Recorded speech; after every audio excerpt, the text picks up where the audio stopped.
జీవితంలో ఏదైనా కష్టం వచ్చినప్పుడు నాకే ఇలా ఎందుకు జరిగింది అని అడగడం కాదు.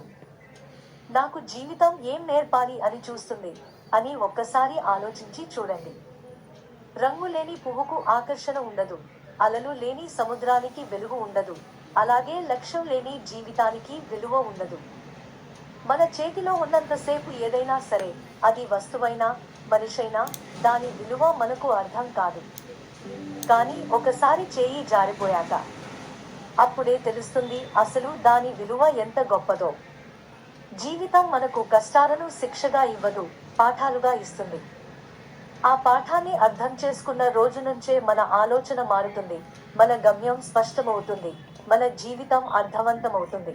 కష్టం నిన్ను ఆపడానికి కాదు మిత్రమా, నిన్ను తీర్చిదిద్దడానికి వచ్చింది అని గుర్తుంచుకో.